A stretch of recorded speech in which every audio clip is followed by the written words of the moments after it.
जय हिंद। आज के विषय में समझेंगे। इन दिनों चाइना एक दफा फिर से इंडिया को नीचा दिखाने की स्थिति उत्पन्न करने की तैयारी में लग चुका है। दरअसल हमारे देश के करीब 11 खिलाड़ी जा रहे थे चाइना। ऐसे अवस्था में आपको एक ऐसा आर्टिकल देखने को मिलता है जो कि विदेश मंत्रालय की ओर से स्टेटमेंट दिया हुआ। आप इस आर्टिकल के माध्यम से समझ पाते हो कि अरुणाचल प्रदेश के भी कुछ खिलाड़ी इसमें शामिल थे जिसके साथ नाइंसाफी वाला कार्य किया गया है, यानी वीजा के साथ छेड़खानी किया गया है। दरअसल क्या है मामला, क्यों शी जिनपिंग अरुणाचल प्रदेश को लेकर इतना बड़ा विवाद कर रहे हैं? कहीं ना कहीं इस मैटर को अरुणाचल प्रदेश में लपेटने की बेहद हद तक कोशिश किया गया है जो कि खिलाड़ियों के साथ नहीं होना चाहिए था। आइए समझते हैं कि आखिर मामला क्या है। जब आपको मैंने यहाँ बताया कि करीबन 11 खिलाड़ी जा रहे थे, ऐसे अवस्था में क्या होता है कि चीन की ओर से आयोजित होने वाली वर्ल्ड यूनिवर्सिटी गेम्स में वो लोग हिस्सा लेने वाले थे। और ऐसे में आपके मन में ये हलचल मच सकता है कि भाई साहब, एक देश से दूसरे देश में खेलने के लिए एक खिलाड़ी को कितना अधिक मेहनत करना पड़ता है, तब जाके उनका नियुक्ति होता है। अब जब ऐसा कुछ हो गया, ये लोग नहीं जा पाएंगे तो कैसे कुछ होगा? क्या इन्हें वापस बुला लिया गया है या फिर भेज दिया गया है? क्या है मामला वीज़ा का? तो आइए यहाँ पे समझाते हैं आपको कि आखिर इस वीज़ा के साथ आखिर छेड़खानी क्या किया गया। देखो, आपको यह तो बखूबी पता होगा कि कभी भी आप जब दूसरे देश जाते हैं तो आपके पास पासपोर्ट और वीज़ा होना चाहिए। ऐसे में नॉर्मल वीज़ा एक होता है स्टेपल वीज़ा। स्टेपल वीज़ा को लेकर ही धांधलीबाजी यहाँ पे चल रहा है कि आखिर चाइना की ओर से हमारे देश के खिलाड़ियों को स्टेपल वीज़ा क्यों दिया गया, क्यों नहीं नॉर्मल वीज़ा दिया गया जब बाकी खिलाड़ियों को दिया गया। सिर्फ अरुणाचल प्रदेश के जो 3 खिलाड़ी थे उसके साथ नाइंसाफ़ी की गई है। ये खिलाड़ी काफ़ी ज़्यादा उत्साहित लिए मन में वहाँ जाने के लिए तैयार थे। ऐसे अवस्था में इनके साथ मतलब क्या बोले, एक होता है इच्छा आपका और एक होता है मेहनत के साथ पाए हुए चीज़ों के ऊपर आगे बढ़ना है। ऐसे अवस्था में कोई आपके मेहनत के ऊपर पानी लूट दे तो क्या हो जाएगा, यही स्थिति हो चुका है इन खिलाड़ियों के साथ। इन्हें वापस बुला लिया गया है। क्यों वापस बुलाया ये भी मैं बताऊँगा, लेकिन यहाँ समझने वाली बात ये है कि हम स्टेपल वीज़ा क्या होता है उस चीज़ को बारीकी से समझें। उससे बेहद पहले यह समझना अनिवार्य हो जाता है कि आखिर चाइना का ऐसा क्या कांड हो रहा है अरुणाचल प्रदेश में जिसके वजह से ये ऐसा कर रहे हैं। आपको याद होगा कि हाल ही में बीते कुछ महीना पहले G20 बैठक किया गया था अरुणाचल प्रदेश में 25 मार्च को। ठीक है, आपको याद हो तो यकीनन याद होना चाहिए, नहीं याद है तो कोई बात नहीं। और यहाँ बॉर्डर का बड़ा ही कांड वाला बात चलता है। क्या कांड वाला बात चलता है? इंडिया की ओर से भी यहाँ पे सेना काफ़ी अधिक मात्रा में तैनात होते हैं और वो चील की निगाह से चीन को तक रहे होते हैं और चीन भी बस सेम वही चीज़ किया हुआ रहता है। सेम टू वाला खेल है। तो दोनों तरफ से यहाँ काफ़ी बड़ा मतलब हलचल देखने को मिलता है। जिस प्रकार पाकिस्तान क्या करता है, कश्मीर के बारे हमेशा भोगा करता है, उसी प्रकार चीन भी हमेशा जम्मू कश्मीर को तो वो करते ही, उसका सपोर्ट देते ही है, लेकिन साथ में अरुणाचल के लिए वो हमेशा चिल्लाते रहते हैं। यही वजह है कि खिलाड़ियों के साथ नाइंसाफ़ी किया गया। अब आइए, वक्त आ गया है कि हम वो चीज़ भी समझने कि आखिर स्टेपल वीज़ा होता क्या है। ठीक है, जब मैं आपको ये बोलता हूँ कि स्टेपल वीज़ा, तो मैं आपको एक एग्जांपल के माध्यम से दर्शाना चाहूँगा, लेकिन यहाँ स्पष्ट ये भी देख लो कि क्या इसे बोला जाता है। जैसे देखो, अगर आप किसी स्कूल में पढ़ रहे हो, मान लो आप मेरे पास पढ़ रहे हो, ठीक है भाई साहब, आपने पढ़ा लिखा, ठीक है, एग्जाम निकल लिया, अब आपके पास सर्टिफिकेट तो होना चाहिए ना जब आपने पास कर लिया।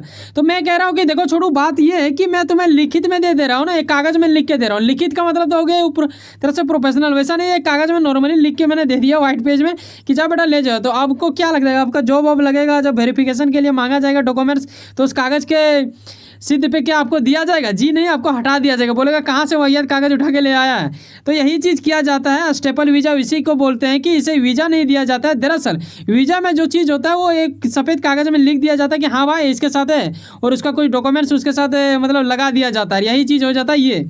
तो सरकार का कहना है कि भाई साहब ऐसा क्यों मैं बर्दाश्त करूं, और यही वजह है। और इससे पहले मैं आपको ये बताऊं कि अभी क्या हुआ, उससे पहले ये भी जानना होगा आपको कि करीबन 2013 में भी कुछ ऐसा कांड देखने को मिला था। तब सरकार किसी और का था, अभी का सरकार कुछ और है। और अब आपको पता है कि मोदी जब जाते हैं ऑस्ट्रेलिया तो Modi is the boss, Papua New Guinea जाते हैं तो उनका पाँव छू लेता है। तो ऐसा स्थिति हो चुका है इंडिया का। आज इंडिया के साथ हर कोई देश वाला जुड़ना चाहता है, चाहे हम बाइडन की बात करें या फिर सुपर पावर का। ठीक है, तो आप जब एक ऐसे आर्टिकल को देखते हो तो कहीं ना कहीं मन में सवाल तो आता ही होगा। देख, सरकार का भड़कने का वजह ये है कि जब कोई खिलाड़ी है, चाहे वो कोई भी गेम खेल रहा हो, क्रिकेट ही मान लो कि जैसे इंडिया का अभी दिग्गज खिलाड़ी कौन है, सचिन है, धोनी है, विराट कोहली है, रोहित शर्मा, ये लोग अगर किसी दूसरे देश खेलने जाते हैं तो वो लोग खुद खेलने नहीं जाते हैं भाई, इंडिया वाले भेजते हैं तो जाता है, वो इंडिया को संबोधित कर रहे होते हैं। सवाल ये उठता है कि आप खिलाड़ियों के साथ दुर्व्यवहार कीजिएगा, उनके साथ वीज़ा के साथ छिड़कानी कीजिएगा, आप आप दिखाओगे यहाँ पे जाति पाति ये वो लंदफंद, तो फिर कैसे क्या चलेगा। कहीं ना कहीं आप इंडिया को चोट पहुँचा रहे हो। और यही वजह है कि चाइना से यहाँ मतलब घोर मतलब निंदा किया गया। क्या निंदा किया गया उसके बारे में जानेंगे, और खिलाड़ियों को तो बुरा लगा ही होगा। ऐसे में यहाँ आप देखते हो कि चीन के इस कदम को लेके मतलब सख्त रुख अपनाते हुए भारत सरकार ने, इसे बोला जाता है वुशु टीम, ठीक है, जो हमारे देश से जाने वाले थे 11 खिलाड़ी, इसे वुशु टीम बोला जाता है। और वुशु टीम के साथ जो हुआ, इसे एयरपोर्ट से वापस बुला लिया गया है सरकार की ओर से, और ये लोग वहाँ पे जाने के लिए तैयार थे। ऐसे में जैसे मान लो आपके पास 11 टीम है, उसमें से 3 लोग आने, आपके घर वाले के 3 लोगों के साथ आप दुर्व्यवहार कोई कर रहे थे, क्या आप जाना चाहोगे? बाकी जो बचेगा वो 8 लोग भी इसी में शामिल होंगे। तो सरकार ने उसे बुला लिया और वो लोग हंसते हुए आगे, क्योंकि खिलाड़ी के लिए गेम से ज़्यादा देश मायने रखता है। ये चीज़ हमें गर्व फील करवाता है, उन सभी खिलाड़ियों के मनोस्थिति को थोड़ा शांति मिले, क्योंकि देखो मन में कहीं ना कहीं लगता है कि भाई साहब बहुत मेहनत किए थे, ऐसा कुछ हो गया, हमारा दुर्नसीब रहा, मतलब दुर्भाग्य रहा, ऐसा कुछ उनके मन में आ सकता है। लेकिन आप लोग चिंता ना करें, यकीनन आगे आपको कुछ ना कुछ ऐसा मतलब सहयोग दिया जाएगा गवर्नमेंट की ओर से। तो गवर्नमेंट स्वीकार करती है इसे और उसे खारिज कर दिया गया है। अब सवाल ये आता है कि आप कोई भी खिलाड़ी क्यों ना हो, आपको देश से प्रति लगाव होना चाहिए, क्योंकि देश के द्वारा ही भेजा जाता है। रही बात अरुणाचल प्रदेश का, तो अरुणाचल प्रदेश का मैं बता दूं, चाइना बेटा तू जितना मेहनत करना है, जितना सोचना है सोच लो। पाकिस्तान भी सोचते आ रहा है, तुम्हारा नजायज औलाद जो है वो ठीक है, तू उसका नजायज बाप बन ही रहा है, वो छोड़ो, दुर्भाग्य वाली बात है तुम दोनों के लिए। इंडिया में जो चीज़ है वो तो है, और कश्मीर के अलावा जो लोग अवैध रूप से पकड़ा हुआ है, ठीक है, पीओके, वो भी हम लोग लेके ही रहेंगे। और अरुणाचल प्रदेश के बेटा तो भूल ही जाओ। यहाँ पे ये समझना है कि खिलाड़ी आप बनना चाहोगे या फिर देश प्रेमी बनना चाहोगे। वैसे सुनो ना कहीं आप कुछ ना कुछ काम करते होंगे, यकीनन अपने काम के प्रति काफ़ी ज़्यादा उम्मीद रखते होंगे, यकीनन आपका मेहनत आपका मंजिल भर के मिले। वैसे सुनो ना, सब्सक्राइब कर low power of chance sir, जुड़े रहो मुझसे। चलो मिलते हैं किसी नेक्स्ट वीडियो में। जाने से पहले एक बात बोलना चाहेंगे भाई साहब, अपनी मेहनत की कद पहचानते हो, यकीनन पहचानो, हमारा मेहनत का भी सब्र देखो कब से लगे हैं। एक सब्सक्राइब जो बिल्कुल फ्री होता है करके जाएं, ताकि हमारा और आपका संबंध बना रहे। और कैसे हम देश विदेशों से आपको जोड़ के रखते हैं, एक बार हम चाहेंगे कि आप हमारे चैनल विजिट करके देखें, तभी आपको बखूबी पता चलेगा। मिलते हैं किसी नेक्स्ट वीडियो में। बाय, जय हिंद, जय भारत।